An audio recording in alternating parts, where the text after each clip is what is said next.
Hello, everyone. Blue Jay and JNT 250 bringing you guys episode 38 of the Clown Fiesta podcast. It did not take long for some off-season or mid-season, whatever you want to call it, news to drop.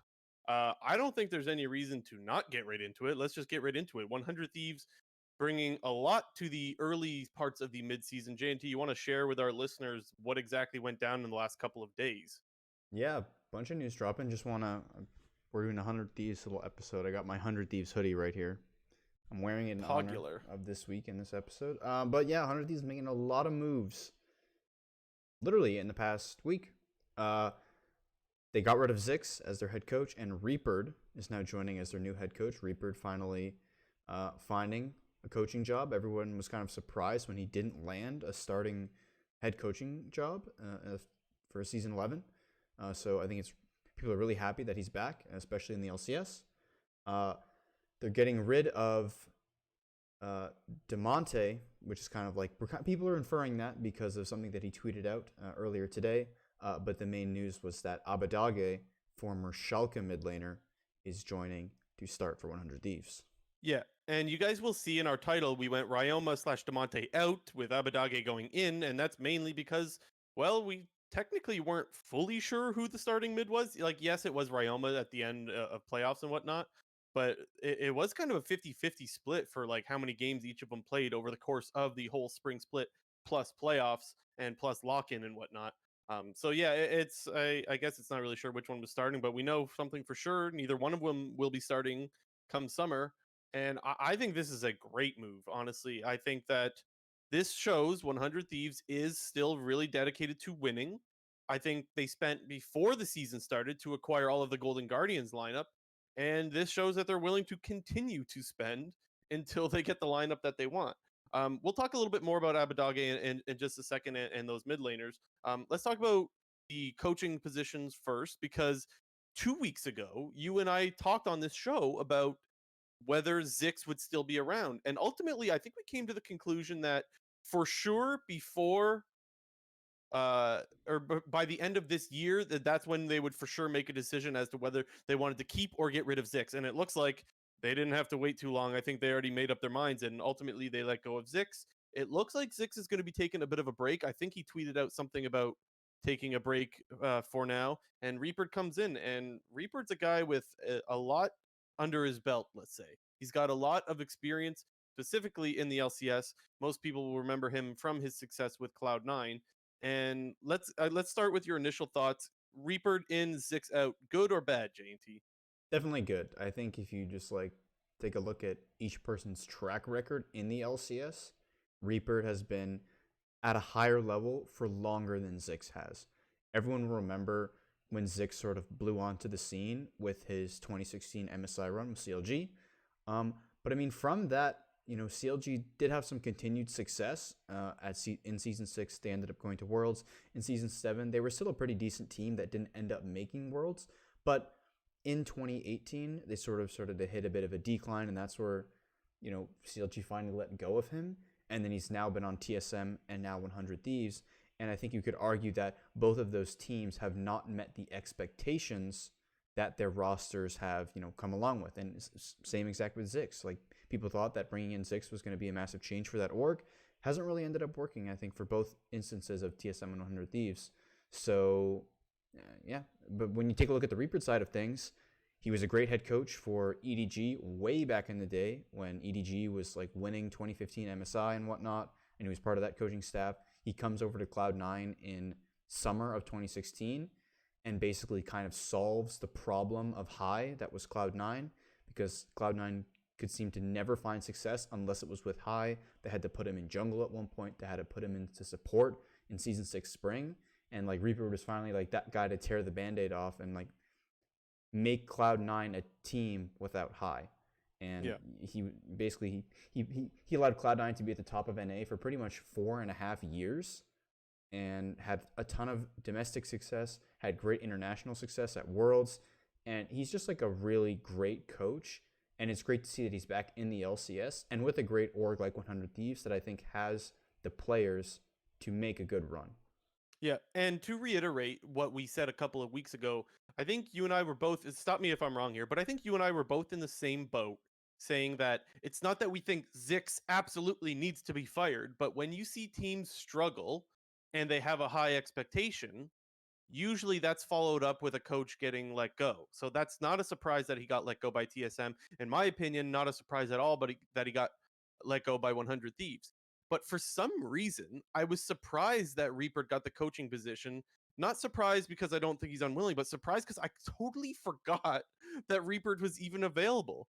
He's only been missing for one split, and I guess I was just out to lunch or something, but that was a shock to me. I went, oh yeah, like, how did I miss that? I don't know, but to your point, Reaper has had a lot of success in North America, and I think that there's a lot of good that can come from this. Again, when we're not in the VOD review room or in any of these team meetings, we can't just say this guy's a great coach, but we can say that there's been a lot of success there. And yeah, anyways, I just think that it's really good for 100 Thieves to get some change, because I think that this team still does have potential, and sometimes the change in coach can be just a new look is sometimes exactly what you need, and that's what they're getting there. Now there's some other stuff that happened. I do want to get to Abbedagge, but again, Abbedagge doesn't happen without Someday now becoming an NA resident, right? And this is something I'm pretty sure Someday's been trying to get a green card for some time now. And now that he is no longer taking up an import slot, that's what allowed 100 Thieves to go out and get Abbedagge. Which, I mean, we thought it was going to be Niski, right? Yeah, Like, what do you the think about original that one? rumor was that Niski was going to be a potential replacement, and that made a lot of sense considering it had just been announced that Reaper was coming in as head coach. And with the former experience that Reaper had on Cloud9, and with Niski, and with the play style that 100 Thieves has kind of been going for so far with the revamped Golden Guardians roster, it kind of made it just made perfect sense. And to sort of hear the news that it was actually Abbedagge and not Niski, one was, I mean, it was kind of out of left field because after the Niski rumors and then with the Reaper signing, everyone kind of just assumed that it was going to be Niski and it was only a matter of time. For sure. Yeah, It was like, okay, like there's rumor. Okay, so there's rumors that Niski's going to 100 Thieves, and then Reaper signs, and then we all go, oh, okay, we know what's happening here. Apparently not. yeah. So Abbedagge becoming new starting mid laner on 100 Thieves. It's definitely like both of these moves. I think it's going to completely change the team because the previous version of 100 Thieves and the previous Golden Guardians roster was all about utilizing mid lane to help everyone else around the map. Whereas Abbedagge is kind of the complete opposite, where he likes to play the carry roles. He likes to play the Azirs. He likes to play the Oriannas. He likes to have all the gold and be a huge impact player come late game. And I definitely think that we're probably going to see a whole new different playstyle out of 100 Thieves in the summer split because of these two moves specifically. And I think that's kind of what 100 Thieves was looking for, because it was clear that their playstyle wasn't working. They had sort of revamped it with putting ry0ma in and going for more the control mage route, but it clearly didn't work. There were still a ton of problems with 100 Thieves. And at some point, it's a little surprising to hear that they're making such a big change in the middle of the season, because yes, the way that the new format works, this is still the middle of the season. Your record from spring carries over to summer, and normally with a big change, that can sometimes impact, how you're going to start off the next season. Like, you don't want to be dropping a lot of early games. And even if that's the case, I still think it's kind of worth for 100 Thieves if they can, figure out their issues and get some upgrades in various positions to make that playoffs run, because it's pretty advantageous 8 teams making playoffs. As long as you're in it, you got a chance, and that's all that really even matters. if they start slow, even if they have a slow start to try to get to gel, your point is very valid. There's 8 playoff spots. Like, you should make playoffs no matter what, and you should be able to go on a good playoff run, especially with there being a triple round robin. Right now, there's going to be, each team is going to play each other team 3 times in summer split, as opposed to the normal 2. So they do have that extra time to gel, and I think it's definitely worth. But yeah, it was a huge surprise that they didn't go with Niski, because Niski was that shove and roam play style that 100 Thieves has been known for all year. Or I should say that they should have been known for, because even though that was their style, they still tried to play the control mages, and it just wasn't working. You would see the Azir, you would see the Orianna, and they did not look good. That's just the way it was. And I wonder, we got to bring up Oriana because Abbedagge's most played champion this split. I think it's Oriana. Someone can fact check me on that. But I've definitely seen him play a lot of Oriana, and he's a good Oriana. Like it's very good. And that one champion is so interesting to me because if there's one champion that is always in meta in the mid lane, it's Oriana. And so I'm not saying they looked at it and went, "Oh, he could play Oriana. We need him more than we need Niski."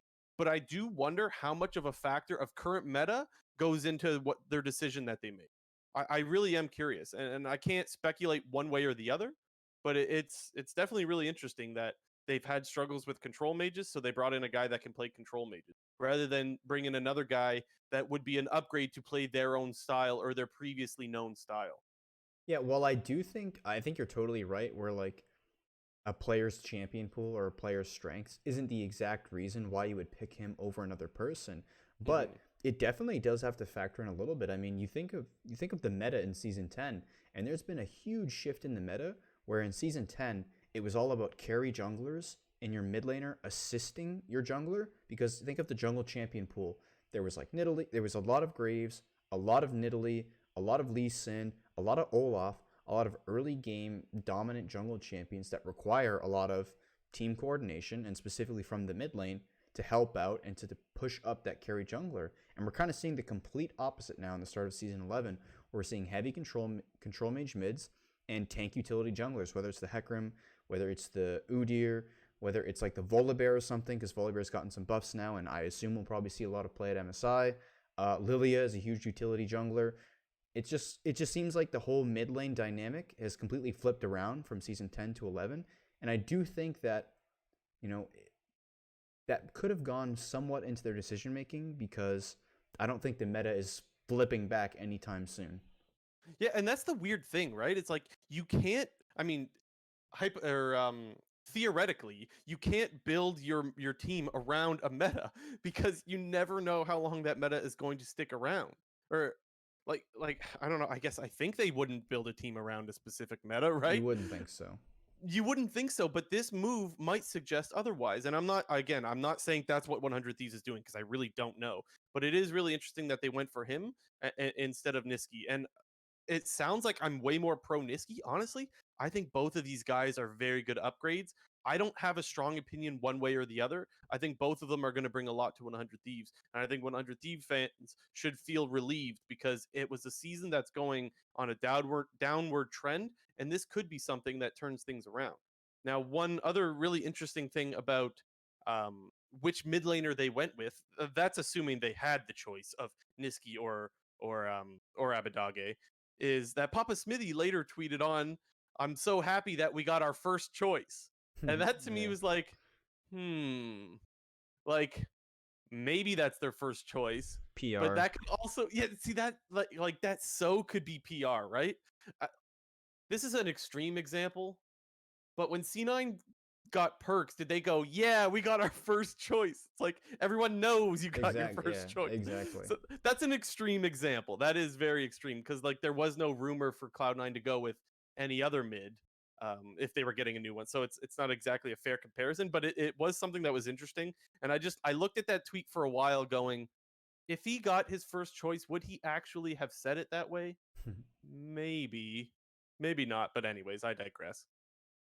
Yeah, it's definitely a really interesting like move that we'll really have to see like if they're gonna have instant success at the start of summer, because I don't necessarily think that will be the case. Like if you still look at the rest of the landscape of the LCS, Cloud9, Team Liquid, and TSM are, were significantly better than 100 Thieves in the spring split. And you could also argue that Evil Geniuses, a team that got knocked out in the round before 100 Thieves, was actually a better team than 100 Thieves after they had beaten Dignitas 3-0. There's an argument you can make there, but at the end of the spring split, you could say that 100 Thieves was only the fourth or fifth best team in the league. And it's definitely interesting to see how these moves are going to affect their standings in the summer split and how far up it'll boost their record, and if they can overtake one, two, or even three of these top teams. I don't think that 100 Thieves is suddenly going to leapfrog into like first or second place, but I definitely think that these moves, and if they work out, definitely place them probably top three in the LCS, if not easily top four. Yeah, and that's the thing, right? Because I think after the end of spring, most people, well, myself for sure, were probably a little disappointed or a little bit worried about who we would be sending as our third representative to Worlds. Because even though during spring split, I would have said, okay, TSM looks pretty good, not bad here. I would have been okay with sending them. After seeing playoffs, I was like, uh-oh. And so I'm still very open to seeing what else we got, you know? And to be fair, I still think TSM has a really good chance of turning it around. But with this move, I think they have a lot more competition than they had a week ago, for example. Yeah, I mean So the funny thing is back in the lock-in tournament, we were literally saying how we thought 100 Thieves was looking like a really great team, and we think could be like a top 3 team we would send to Worlds. And then, as you know, true. you were mentioning, like the team hit a huge drop off around week 4, week 5 of the spring split, and they kind of just never came back to form. And I really do hope for this team that these moves sort of rejuvenate the team and are able to get this team back on form, because we saw 100 Thieves taking games off Team Liquid and taking games off of TSM in lock-in and early on in the split. And everyone was kind of under the assumption that this was going to be a team fighting for potentially second place, which, you know, whoever you didn't like out of Cloud9 or Team Liquid for first, there was a real shot that you could actually, you know, that 100 Thieves could have been the second place team in the LCS based on their early season form.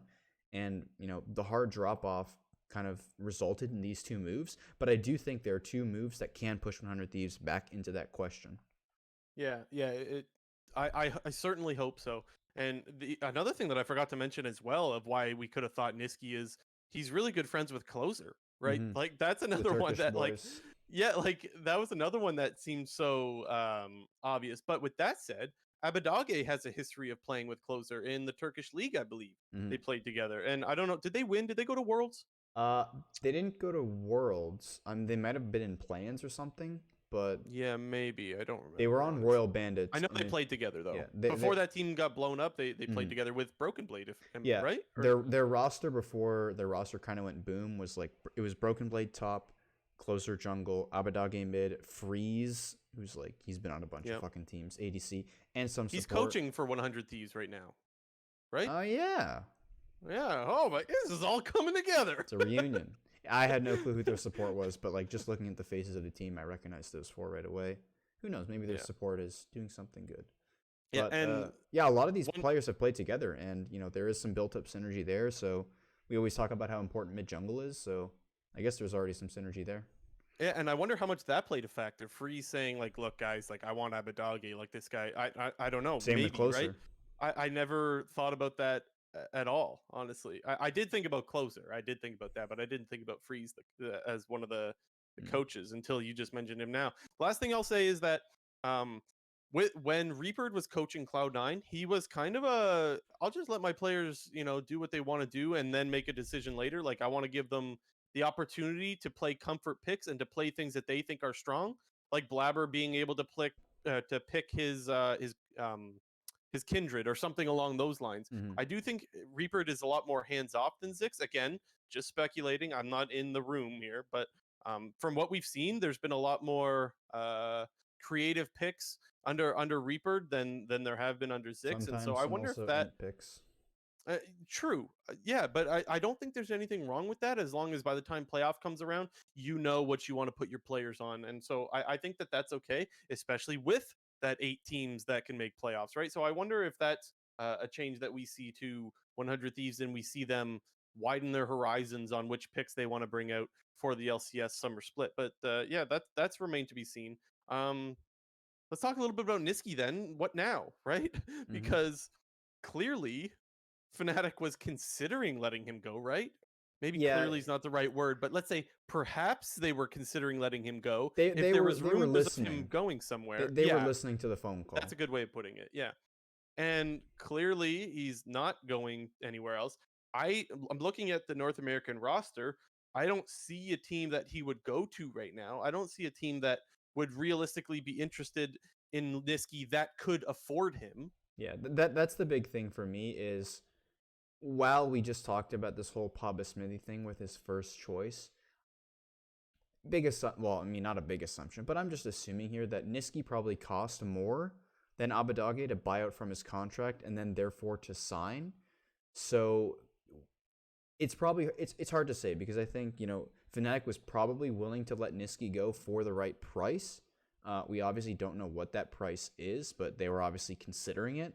And like you just mentioned, the LCS teams that are looking for mid laners or could be looking for mid laners definitely cannot afford that price. And I Yeah, feel like I mean, FlyQuest maybe would want one, but can't. They're not gonna. Oh, I don't think they will. Golden Guardians, we know damn sure ain't paying. Immortals won't pay it. TSM, Team Liquid don't need to pay it. Evil Geniuses have Jizuke. Dignitas has Saligo. They can't afford. They're like, it just no. CLG, they already have 2 imports, even if they wanted to get rid of Pobelter. And then the last 2 teams are Cloud9, 100 Thieves, which obviously not.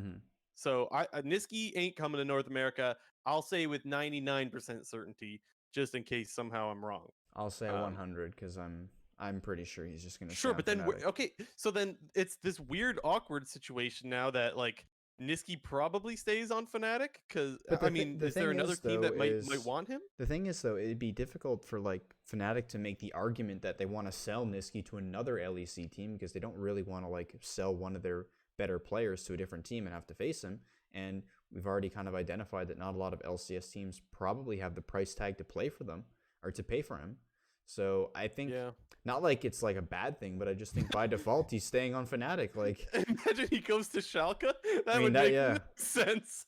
Yeah, that would make absolutely no sense. And speaking of Schalke, actually, well, I would guess that they're probably looking to sell a few more players. Honestly, they've been pretty vocal that they're considering selling their LEC slot altogether.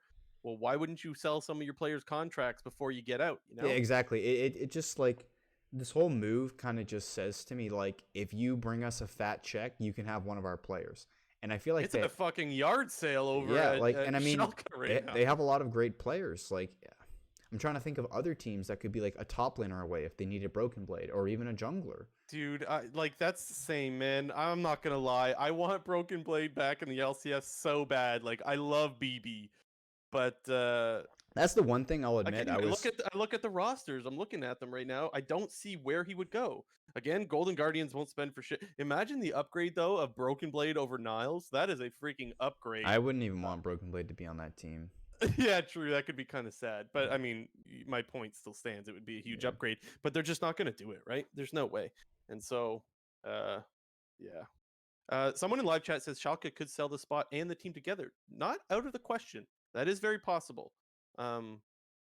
But I think you might be able to get more during the middle of the season because people are more desperate, right? Like exactly. Like 100 Thieves is very desperate right now. Exactly. They need a mid laner and they're planning on going to Worlds. So I would guess that they're more apt to sell now. But it is a good point. I appreciate the point being brought up in the live chat, though. Yeah, one thing I'll admit was I was pretty wrong on was that I thought like Broken Blade, TSM kind of kicking Broken Blade was going to be like one of the worst moves of the offseason, that Huni was never going to pan out. And I'll eat my words on that because I think Huni's been pretty solid. And while I do think Broken Blade has still been doing really well on Schalke, he doesn't seem to be missed because of how well Huni did play for the majority of the split. I would also say that top lane is much more of a challenge for him in the LEC, and I'm sure it's probably a lot better for him for his skills. Like, for sure. Like, let's be honest, the top laners in North America are relatively lackluster in comparison to the LEC. So I think it's just a better place for Broken Blade to play, for him to improve. And so I'm happy for him in that regard. But I don't know who else that they would be able to sell. Maybe their support, Limit. He's pretty good because he actually looks pretty good. The thing is that he loves them engagers. He does, and it's his meta right now. And the thing is, but Schalke has these players that are so hit and miss though. Like, they get hot and cold, and that's why the team altogether gets hot and cold. Like, Abbedagge is no different. That guy has been quite cold at times, but then absolutely pops off when they went for their miracle run or when they just suddenly turned it on this split. It is really weird how a group of players can be so hot and cold like that. But yeah, it's kind of, he really got like nonetheless. He got the nickname like Faker Dogge in his like rookie split, and everyone was like really hyped because he was kind of like the next up and coming LEC mid laner. And they had a pretty poor 2020 for the most part, where I think Schalke was like 6-12 in their spring season.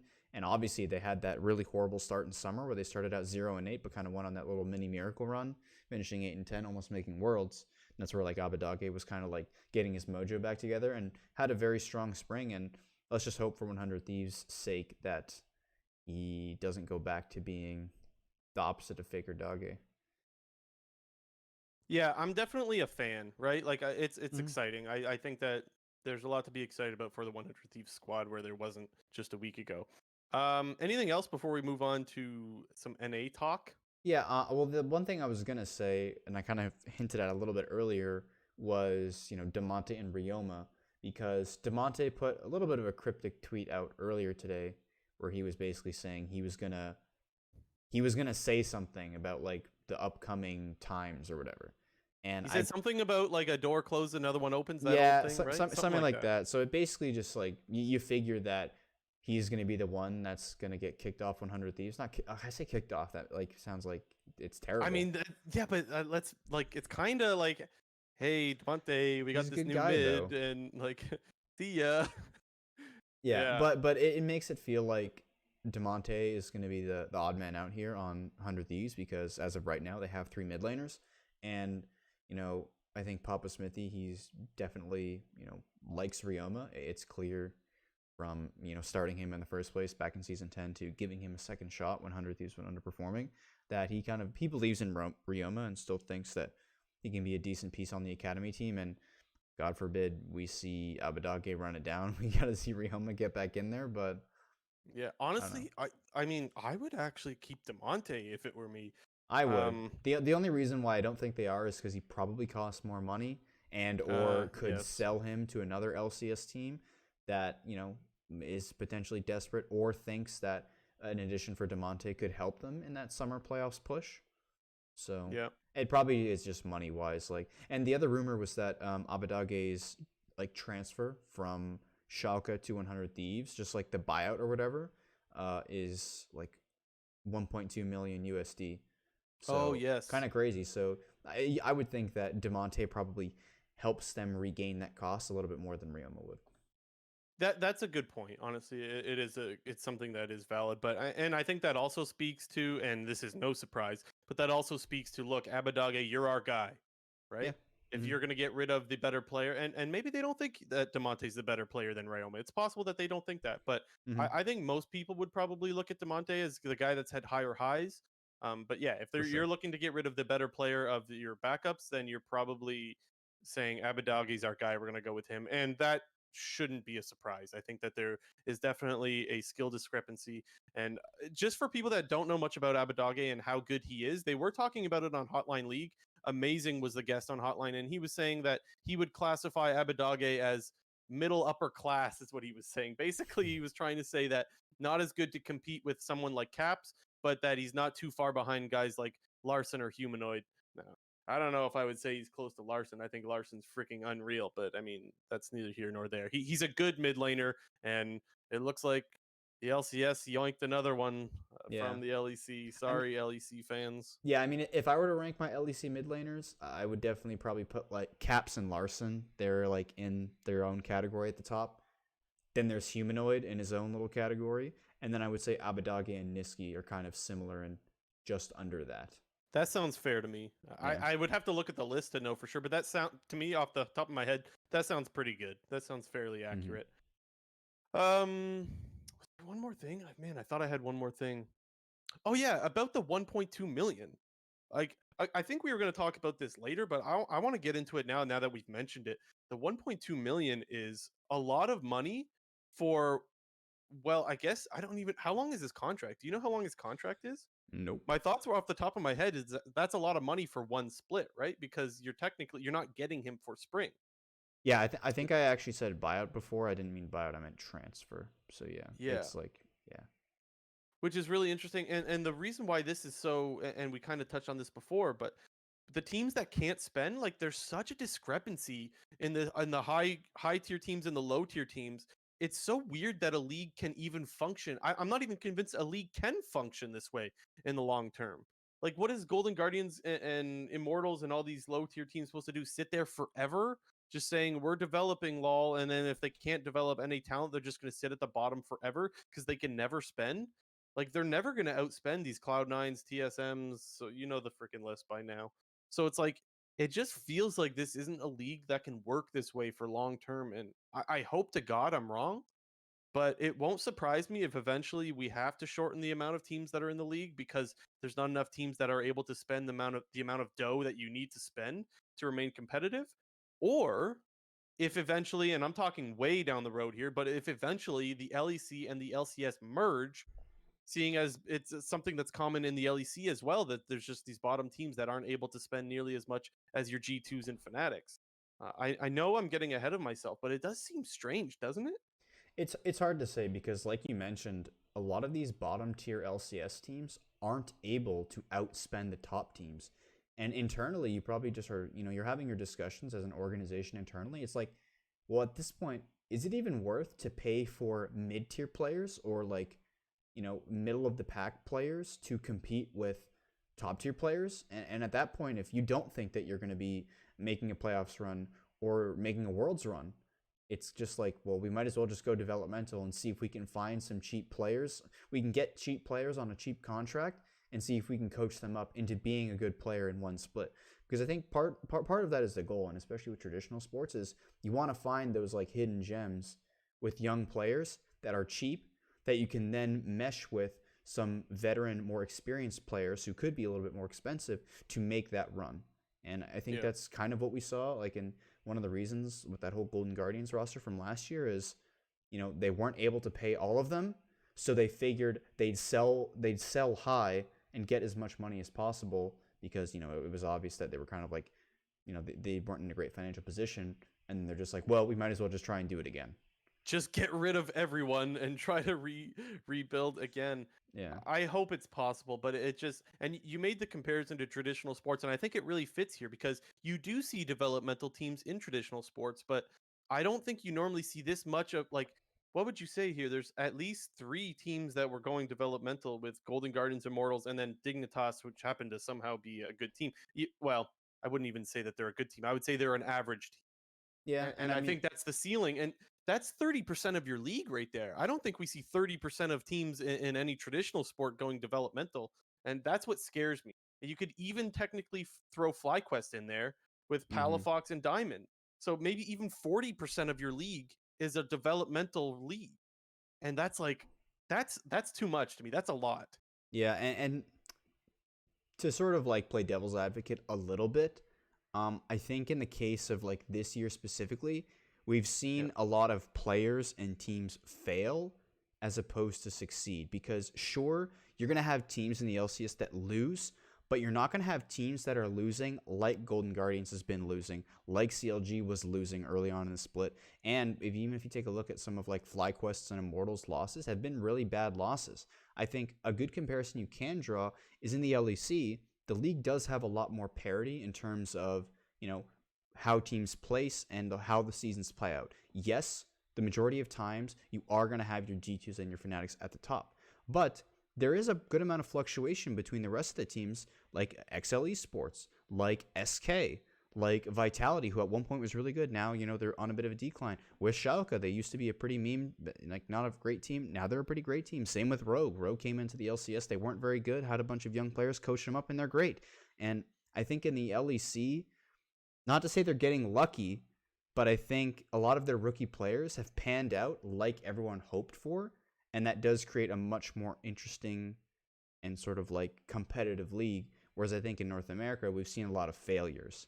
And Yeah. I And hope that trend doesn't continue.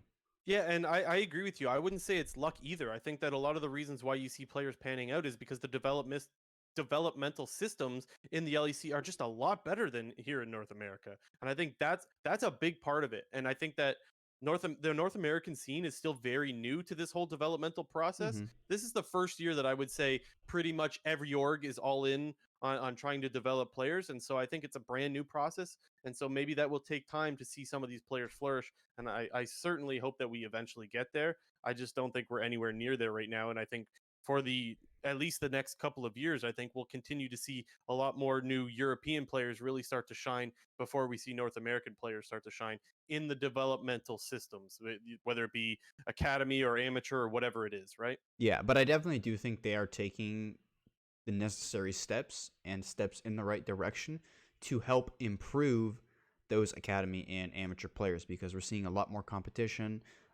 in the amateur system. and I think that can only help breed success as opposed to, breed terrible players, which I hope will stop. Because people always mention in Europe with the EU Masters series and how competitive that is, and we see a lot of the top EU Masters players and even sometimes teams get brought on by LEC organizations, and they end up doing really good things. And I kind of just hope that that's what our amateur and academy system turns into, where it can be competitive enough and, be impressive enough for LCS teams to sort of take a chance on some of these younger players and younger teams, specifically these mid to higher tier teams, as opposed to spending the big bucks to, pry the talent from the rest of the world. Yeah. And I think it's fair that it's good enough to get into the NA roster stuff, right? Mm-hmm. Yeah, so something we wanted to talk about anyway, since we're kind of close to that conversation right now, I figured we should just jump right into it. Is there any teams in North America that you think are really close to being good? Are they one player away? Are they two players? Or maybe they're no players. What team are you looking at in North America that you think could, let's go with contend for Worlds, right? Let's say top 3 because that's Okay. the focus of North America. Is there any other teams that are not currently contenders that you think could become?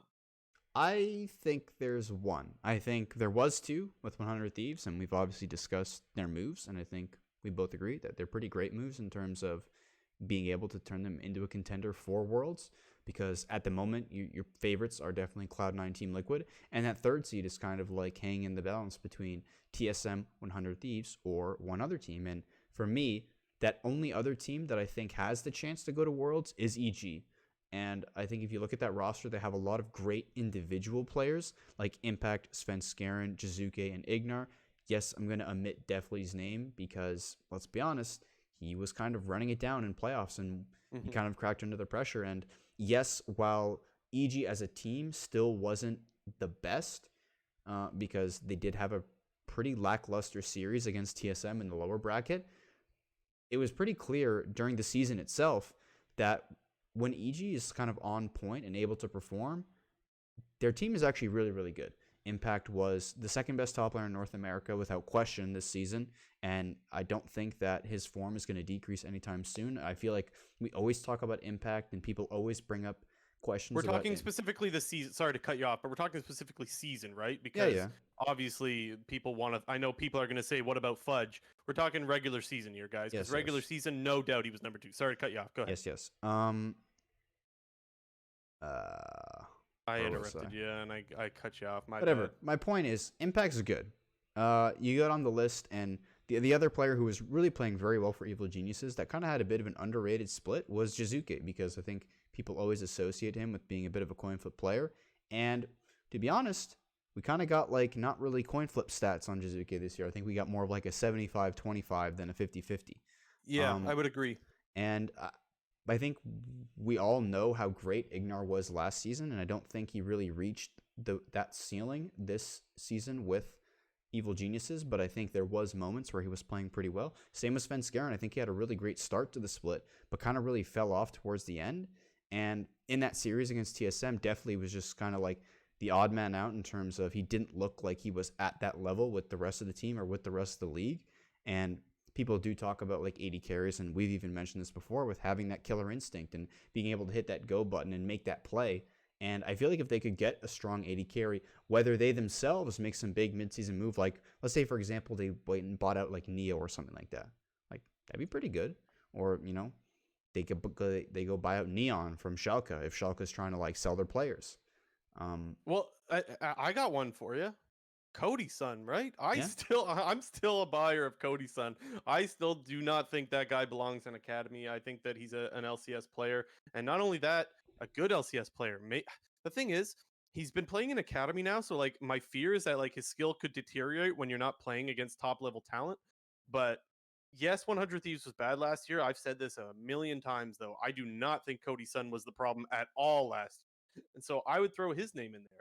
But yes, there's a lot of guys. And to your point, the Neo one sounds interesting to me because I would have said no last year if you would have asked me, do you think Dignitas is going to sell Johnson? I'd be like, no, hell no. You got a really young player who had a really good split. They got rid of him. And so maybe they would consider getting rid of Neo as well. I don't know. But Yeah, it's not out of the question. Anyways, I think that it's very much a toss up, or very much possible, and we've seen that EG is willing to spend. Mhm. So I completely agree with you that EG is one of those teams that could be a contender, even if they don't make any moves. Honestly, Yeah. I think that this team is not playing to their full potential, and I think they're definitely still in the conversation of being able to take that third seed. Were you gonna suggest? I was. Okay. I Okay. was I was done. So. I thought you were going to say something. What I was going to say was I still right now give TSM the lead for that. Like I think they're still the front runner. Mhm. They look like shit in playoffs. I flamed them all last week, and I think they looked awful. I don't think that team is that bad. I think TSM can still look better. They're actually very much the same way with Evil Geniuses. I think that they really underperformed to what they can play to. Only they did it specifically in playoffs, which I don't know if that's better or worse. That I mean, it's a shorter period of time, but it's also when it matters. So it's like, eesh. Mhm. I do want to go to bat for a couple of other teams, though. I don't think these teams are to the level of EG or TSM as being, or 100 Thieves, I suppose, as being a contender for the third spot. But I want to go to bat for CLG first. Oh, You know, I gotta go to bat for you're CLG. Let's paying your fucking go taxes. CLG. I will be paying my It's an early taxes this tax summer. season, brother. Look, I'm not saying I'm not going out here saying CLG is going to win a bunch of games and they are going to Worlds. That's not what I'm saying. What I am saying is that they are better than their record. And if you look at their roster, very much like EG and TSM, there are players that you could look at and have some confidence in. I do not think Broxa is a bottom tier jungler. I do not think Finn is a bottom tier top laner. And I guess I would say that about almost their whole roster. Like these are guys that you know they can play well, even if they haven't recently.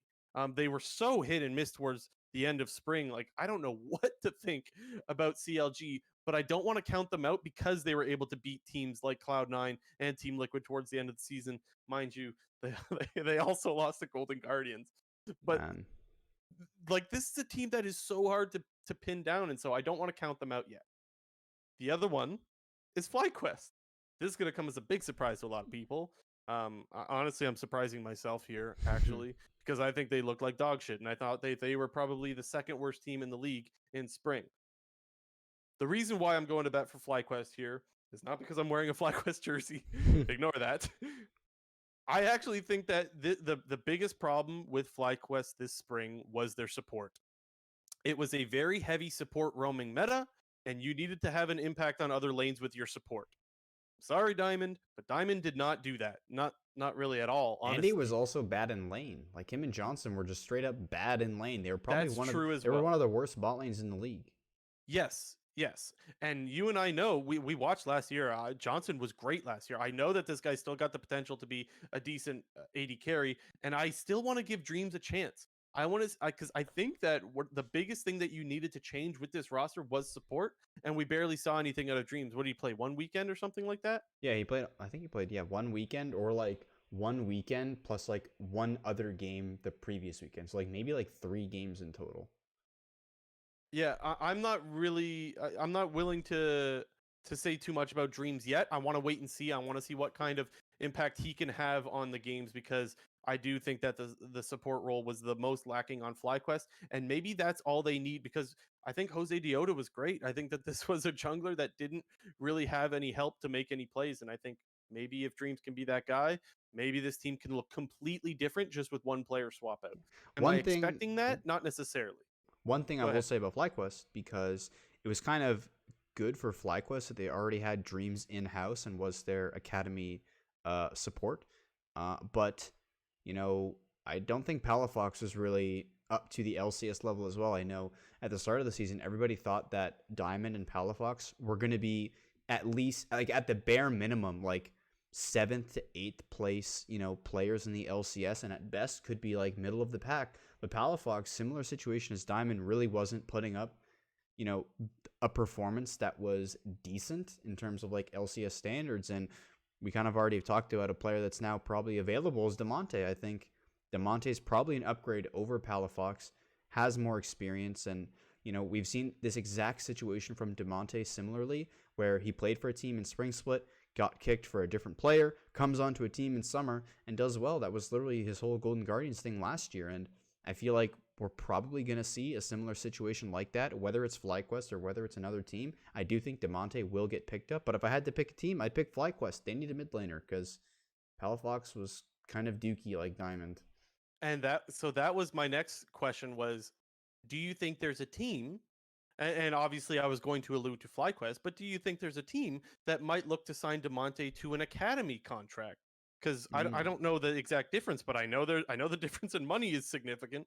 So maybe you sign him to an academy contract, and then he gets a promotion, Yeah, I and then mean, he ends up being your starting mid. yeah, I'd pick FlyQuest. The only other one that I'd maybe pick is like Golden Guardians if you wanted to go back there, but Well, I wouldn't want to it's go not out back of the there question, but the thing is, well, it kind of is out of the question actually, unless you because really needed like the that's paycheck. just more spending that the Golden Guardians won't want to do, even if it is just a little bit.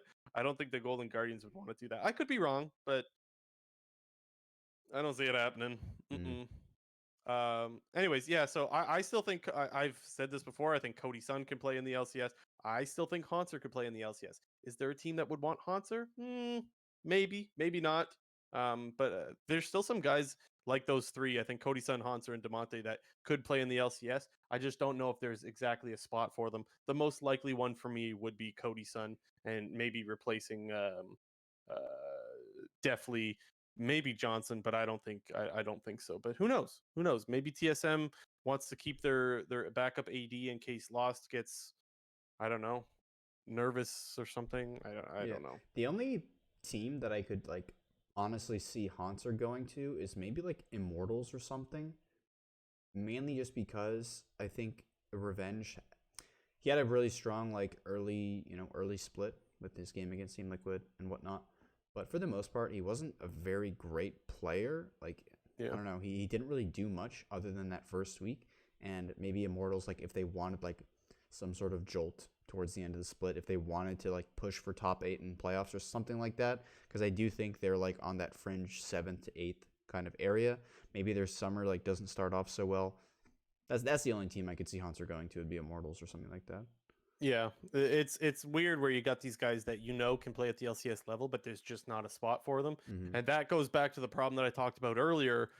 When you have 40% of your league that's developmental, that's what's going to happen, and we see Nemesis suffering from the same kind of thing with the LEC. Like that guy belongs in the LEC. We've talked about that before. He's not got a spot because probably money. Yeah, right? I've been watching a lot of his like streams and stream highlights from his like Korea trip that he's doing, because he's spending like pretty much most of the summer split is going to be in Korea, and then he's going to try to get another like going to try to get on a team in season 12 or whatever.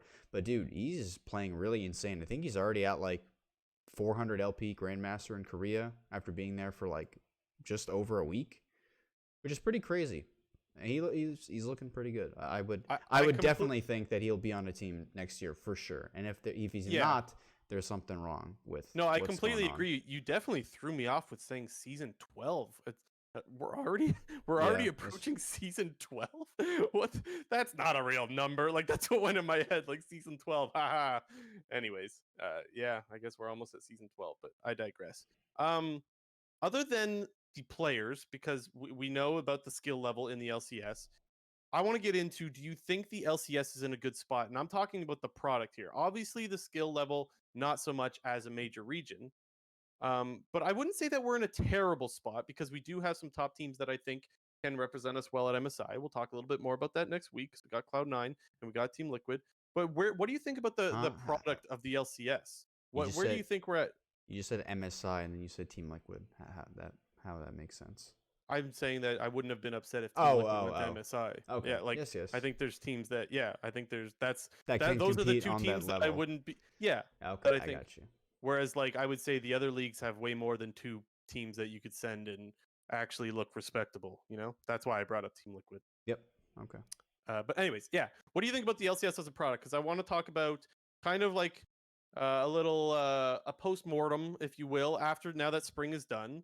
What did you like about this spring? What did you not like? Is there any changes you think the LCS would make? If you're a commish of the LCS, what would you change? Do you have anything like that that's on your mind of what you like or dislike about the LCS product right now? So I thought their rebrand overall was pretty good.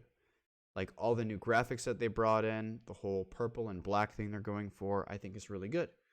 However, one thing that I've always knocked the LCS in the past for is they feel like they need to change up their look every split or every year.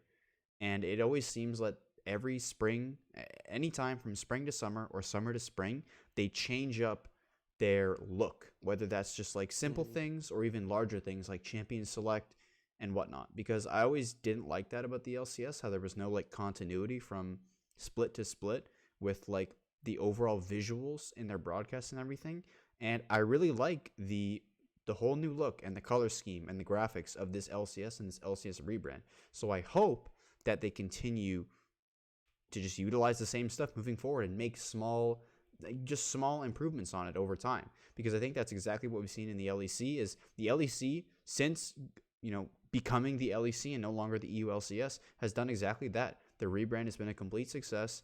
They continue to improve, whether it's on their broadcast team, their actual graphics themselves, and whatnot. It just continues to get better and better, and I think people can appreciate that it's been so similar for so long and it just continues to get better. I would hope the LCS does the same, because I think they're starting from a good point right now in terms of like this rebrand that they've done. Do you think the reason why they go for a rebrand, or why they're always trying to change their look and get a new identity, is because there's like this stigma that surrounds the LCS? Like, Because they're a if bunch of ever dog there's, shit. well, yeah, whenever there's international play, it's LCS that's got all the Keck W's right behind it. It's never any of the Mm-hmm. other leagues. And so I wonder if they keep trying to rebuild this product that everyone knows is the same, and therefore they can't get themselves out of this hole they've dug for themselves as being a lesser of the major leagues. I wonder if that's really what it is. Yeah, who knows? Maybe. I Um, think that's like that could be true. they're like, yeah, everyone, like, LCS is a joke, and like we got to make ourselves, like, we want people to take us more serious. Let's rebrand, get a whole new look, get a whole new vibe going, and then you just throw out the same shit at international play every year, where we just get dumped on and right back to the old drawing board. Um, anyways, yeah, for me, the one thing, so I do agree with you. I think the rebrand looks cool. So I got no complaints there. Another thing that I think we are really, really lucky for in North America is the co-streams, man. And Mm-hmm. and it's not just the co-streams, it's the variety that we have to choose from. And that's something that's different this split than any other split. The fact that now there are so many options for co-streams, whether it be LS, whether it be Dom, whether it be Medio Sneaky Double Lift, or just the actual main broadcast, is amazing. Mm-hmm. Like, we've talked about on this show how like we're really big fans of the TriCast. We watch Medios and the boys pretty much every week, but I like to go back and rewatch some of the games after, before we do our show, and I always listen to Captain Flowers and Azael, or whoever it is, and I'm just like, man, like, I can't believe I'm not choosing this product because it's actually so good. And I think that that's one thing that the LCS has over other leagues. Thank God we have something. It's that we have a variety of very good options. And I think that's one of the best things about the LCS this split, is that I could I could view the LCS in a good way in different ways. And I think that Mm-hmm. that's something that's really, really cool. Yeah. Dare I say the LCS has the best casters in the world? Mm? It's close. You know what I will say for the English broadcast? It's no doubt that it's LEC or LCS. There's no Yeah. doubt. Watching the LPL, I'm not okay. The LPL's not that bad, minus the one clip that we don't need to get into that. The guy yelling "Gala" in everyone's ears. Yeah. I think the LCK casters. I'm sorry, this is going to be a non-popular opinion. I think they're bad. I think they're really bad. Specifically, Wolf. Yeah, Honestly, I one think, guy I think ruins it for you, but dude, he's to be I fair, he's can't. on all the time. Oh my god, man, I can't do it. Like, I love watching the LCK, and he drives me nuts. And so when I watch Wolf over in the LCK, and then I come back to all of the good options that we have in the LCS, like, dude, we're freaking spoiled. Like, it's actually amazing. It's really, really good. Some small things that I would say that the LCS needs to improve on. I think they should have a Spanish broadcast. We know that that FlyQuest does their own, and I think that's cool and all, but I don't think it would be that difficult to invest a small amount into getting a Spanish broadcast going and trying to grow the market in Mexico. I don't like. There's a lot of people in Mexico. I'm sure that there can be a market that could be grown there, and they never really seem to try to grow that space. I think that that's an area. I mentioned before. I don't think they need a French one.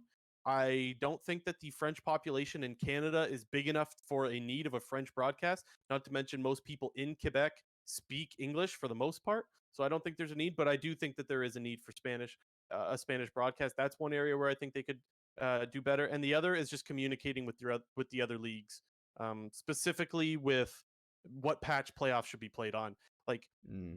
why North America was playing on a different patch makes no sense to me. You would think that the commissioners of all these different leagues would get together and say, look, we want all of our teams that go to MSI to be on the same playing field. What patch are you guys playing on, and which one are you guys on, and come to a consensus so that playoffs is played on the same patch for all of the different leagues. I don't Mm-hmm. think that that's difficult to do, and that's the one other thing I think the LCS needs to communicate with the other leagues better so that they don't put their own players at a disadvantage. Yeah, That's the only thing I think I would change if I was commish or whatever.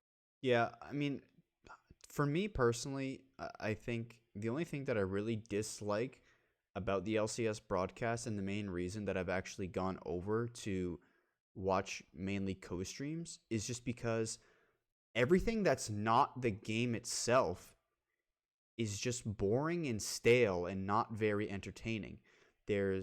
We've already voiced, I guess myself, I've voiced my opinion about this in previous episodes. There's too many breaks in between games. The downtime between, from game end to draft start, it's too long. There's nothing in the middle that actually has some substance that's worth listening to. We've talked about this, and it's not necessarily the LCS's fault. The online analyst desk just doesn't work because there seems to be no flow with it. And while I was initially loving the new people that were on the LCS broadcast, it kind of gave us the impression at the start that, there was going to be a lot of different people on the broadcast, but it kind of just seems to be the same people and doesn't seem like they're utilizing a lot of other people. One thing I've really loved about the LEC is while they are doing the broadcast in studio, they're constantly bringing in players from other teams, specifically in playoffs, to just onto the analyst desk for that day. I'm trying to think of who's been on there. Bwipwo was actually in studio with them. They had Crownshot doing a couple of things with them. They had Nemesis. They had Nemesis. They had LS. They had a Misfits player. Zanzara. Yeah, they had a Zanzara from Astralis. They had a Misfits player at one point. I don't remember who exactly, but they had. Misfits. I don't know. There was a Misfits player because I remember seeing the jersey. But one thing that I really like that the LEC is taking advantage of because it's online is being able to bring in other people and get those people involved in your broadcast. Because the main reason that I've sort of flipped over to the co-streams is because, during that downtime, like when we're watching the Double Lift Sneaky Media streams, like they're just hilarious because they're just like telling funny other like LCS stories, or they're just like cracking jokes between each other, or they're like giving their commentary on the game where, from like I don't know. I don't want to sound like an asshole. I mean, I guess, but like I'm a better league player than your average LCS viewer. So I don't get. Oh, weird flex. Okay, whatever. But I just don't get as much value from the analyst desk as the average player would, and that's not a knock on the LCS broadcast. I just find myself gravitating towards those other things because I can get more value out of them, and because all of that dead space that has nothingness is like the 3-minute breaks and all that is filled with like funny content or whatever. Yeah, so I agree. Honestly, the thing is, the TriCast, they don't even need to talk about the LCS at all, or even League of Legends for that matter. They talk about absolute nonsense, and it is so funny that it's just worth watching that over whatever Crumbs has to say or Man. whoever it is. Honestly, if I'm being completely honest, I think you're completely right. It is stale in between games, and they need to make something happen because it's just not.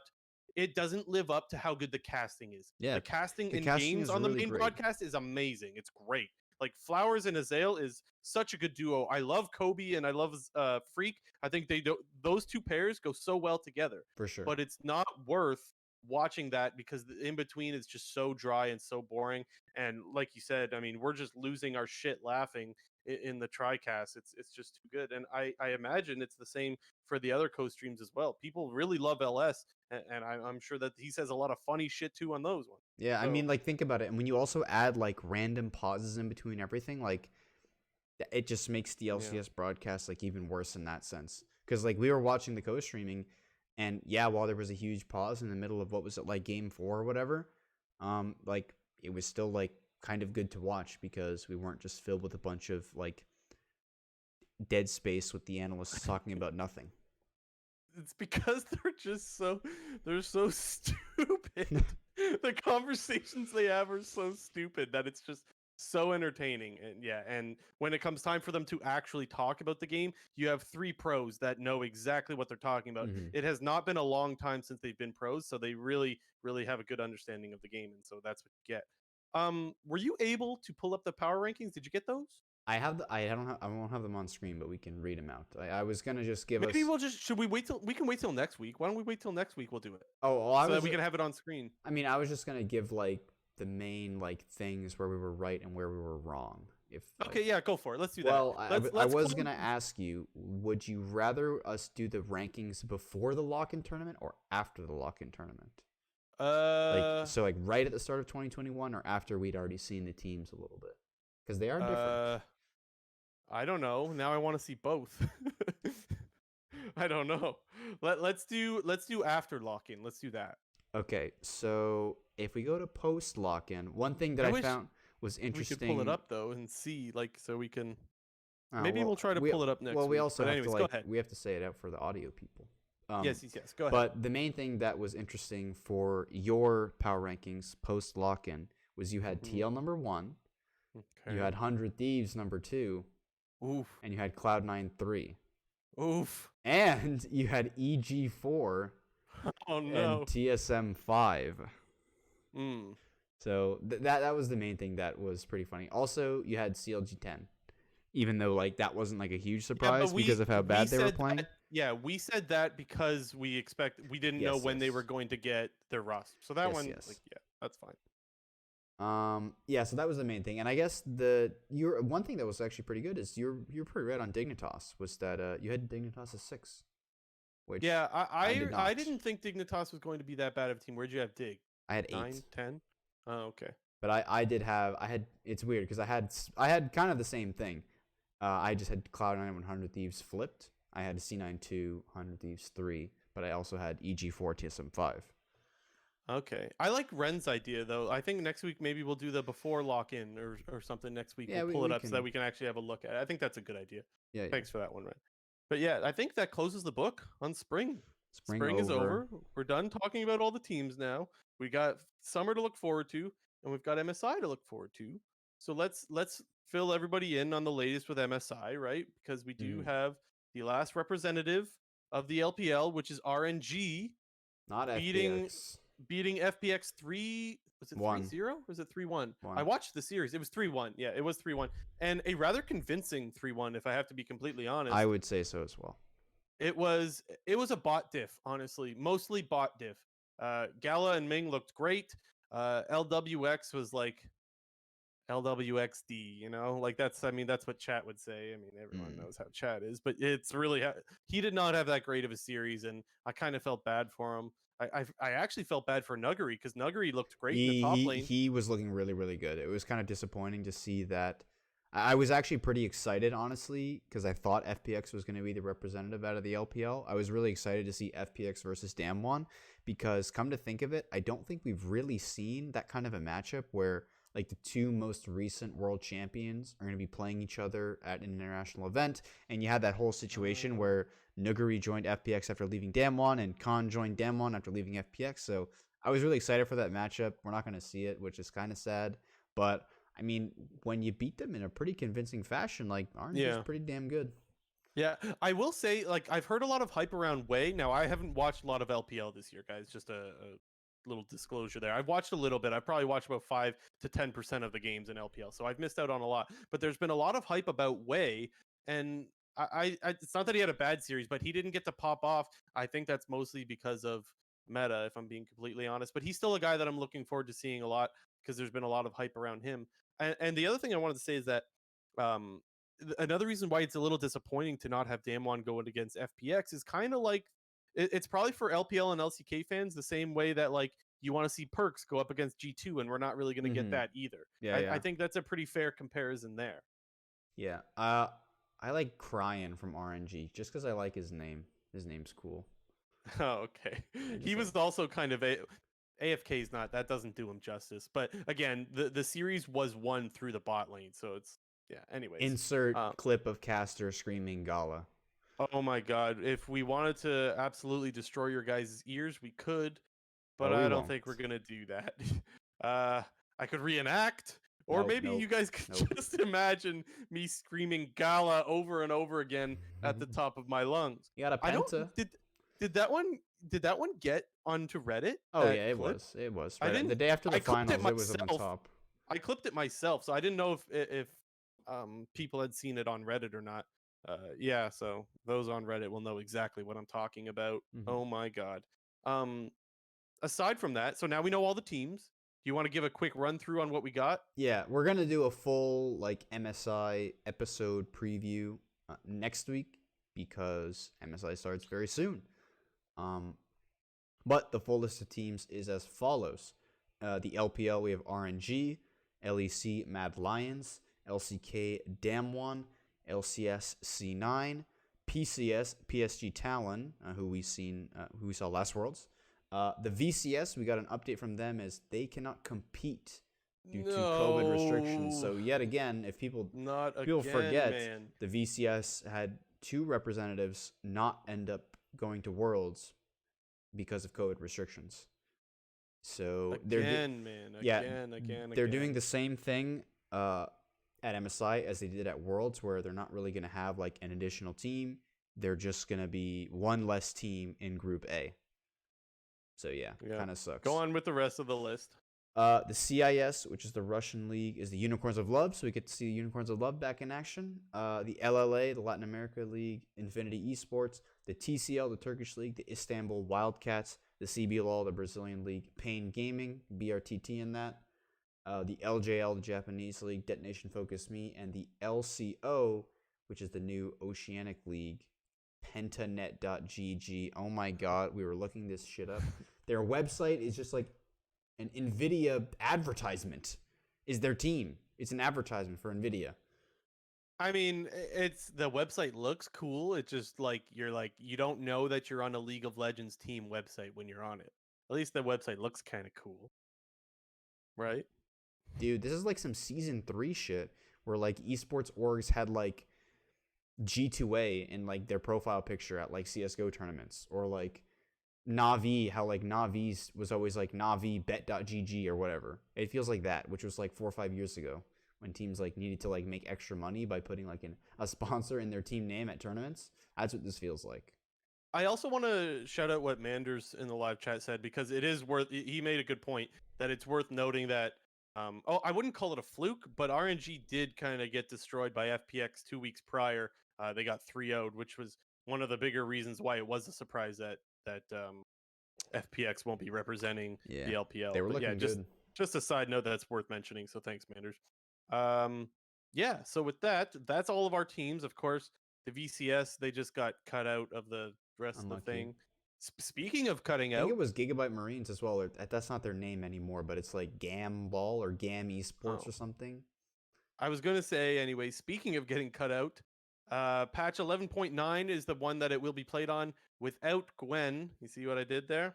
Nice. Scissors. Without Gwen and without Viego, right? Yep.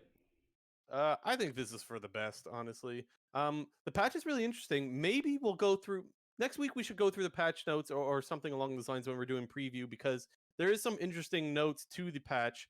Let's get into that next week for sure. I think that's something that'll be fun to get into. But lots of changes, and so maybe we see some meta shift. I hope we do. But we'll get into that. Yeah. Anything else on MSI preview? Nope. We'll do most of that next episode. Let's get into some quick news. Go ahead. Came out, I think it was like a couple hours ago. TSM's getting rid. I said like rid and released at the same time. They're getting rid of Babip, their Academy jungler, who was formerly on Legacy Esports.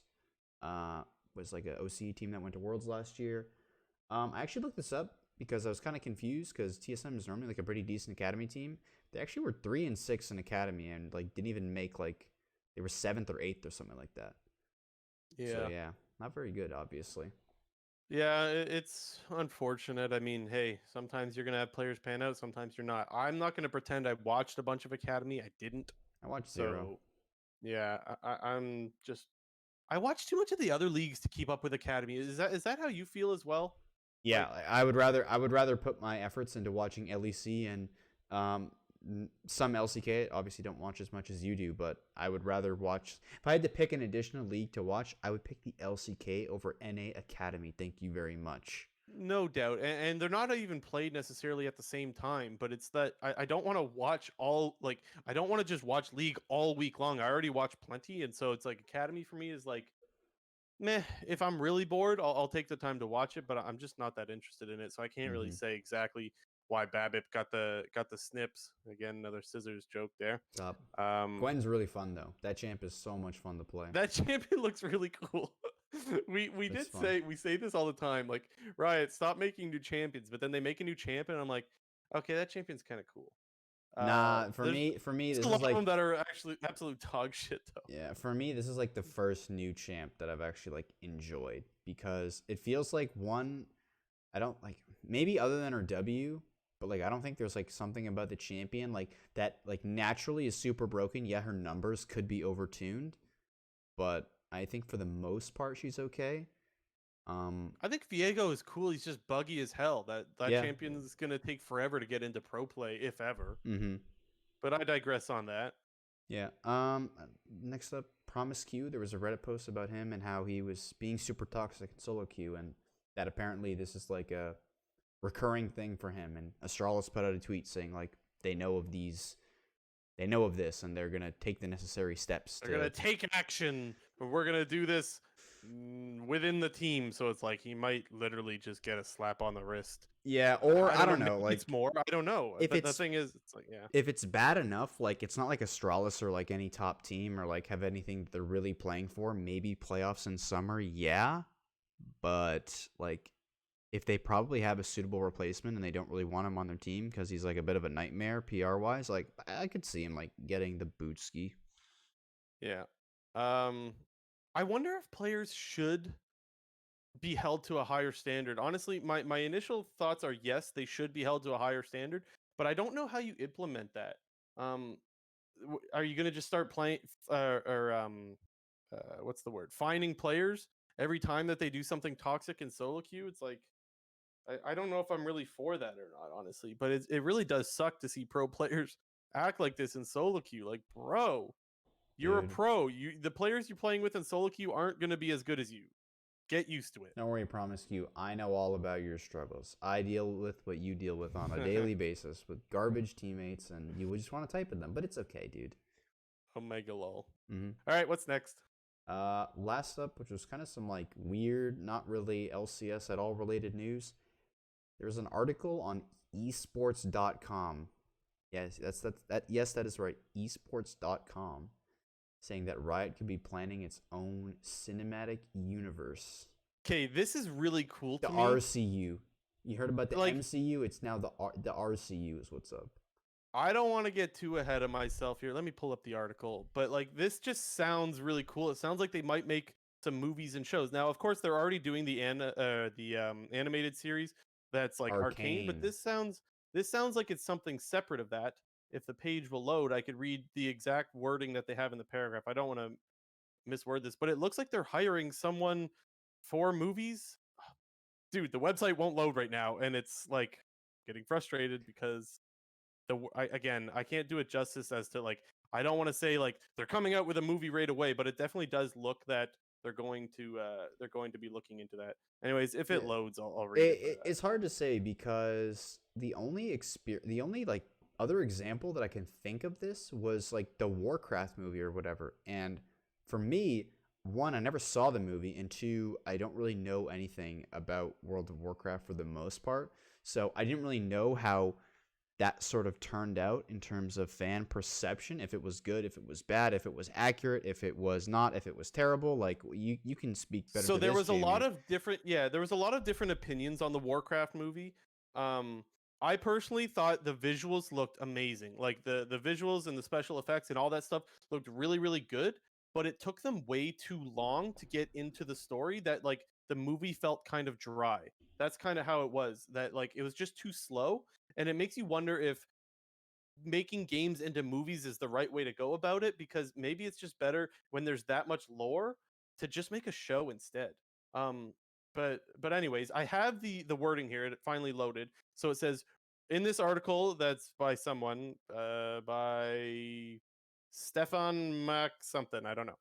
It says Riot Games is looking for a global head of live action film and global head of live action TV in their job listing. Something to note is that the TV position does not only cover their upcoming animated series Arcane, the listing itself indicates the construction of a cinematic universe for television and movie screens across the world of Runeterra. That to me just sounds hella hype. Like, I don't know, maybe I'm just too obsessed with lore, but that sounds hella exciting. And in the live chat, yes, I'm getting fired up. I am fired up for the movie, the show, whatever it is. Look, maybe it disappoints, but maybe it doesn't. Maybe it's freaking awesome. And maybe Riot is able to do something that Blizzard was not able to do and have a hugely successful movie and or TV show. That's something that we'll have to wait and see. But I just thought I would share that with you guys because I thought that was really cool. And I saw that on Reddit not too long ago. So I thought we would share that with you guys. One thing that I think is kind of interesting was I'm trying to think back to all the times, like, because everyone remembers when they had that like 10-year anniversary stream and they announced like, holy shit, we're Riot Games, we're making Valorant, we're making Legends of Runeterra, we're doing a bunch of teasers for a bunch of other various things, like their fighting game, which they called like Project L or something, and what looked like could be an MMO with that whole Blitzcrank thing going on. And I think about that is like, never once did this stuff get released like they were hiring or they're looking for these people to work on these things, because like all of that stuff just got like sprung on us at once in that whole live stream. And like never once, like I can't think back to any other time where you saw like a Riot posting thing they're looking for like a head of an FPS thing or something like that. So maybe they're just kind of like, they don't really care anymore. And like now that they know and everyone knows, they're going to be doing a bunch of these different projects and, you know, going into all these various genres that like we can kind of like you can get some hype and build some traction behind it and find the right people, and you don't really have to do it secretly or whatever. Yeah. Well, and one thing that I'll say is that from my perspective, it seems like Riot uses the people they have and they say, let's try to make something small work. So here's an example, because I heard them talk about this for Wild Rift. The idea was they were like, let's see if it would work on mobile. Let's start with like really small, like really like simple mechanics characters like Annie, for example, or Ash. And let's see if it's doable and playable with that. So they made it and they put those champions in the game. And then from there they went, okay, let's try to implement someone like Yasuo or someone that has like a higher skill cap, or like Zed or something like that. And then from there, they basically said, okay, if we can make these champions work, we can make just about anything work, and let's pick and choose what champions we want to put in the game. So I think they kind of go just one little step by one little step, and then when they decide they want to make this thing, whatever that thing is, that's when they'll start to look for other people and look to hire more to make the games happen. That's kind of the way it seems to me, the way Riot works, which I think is kind of cool, I guess. Makes We sense will have me to anyway. see. Yeah. But that's it, right? That's everything? Mm-hmm. Wow, that went pretty fast. Episode 38 went pretty quick. I guess it's a mid-season episode, so it's not supposed to be too long. But thanks everyone for showing up. Thank you as usual, everyone in the live chat. You guys actually help us quite a fair bit. There's a lot of times that I'm reading chat and there's stuff that I completely forget about. So huge shout out to you guys in chat. Oh, you guys are so cool and blah blah blah and all that nice stuff that I should say. So honestly though, thank you so much. Nice. And be sure that if you didn't get the whole episode, go subscribe on YouTube or go over to Spotify or Apple Podcasts or anything that is supported by Anchor podcast platforms or whatever it is. Go to Anchor. This is one of the worst shout outs ever. Yep. Do that. Yep, do that. And yeah, thank you guys so much for all your guys' support. This has been episode 38 of the Clown Fiesta podcast. We will see you guys next week.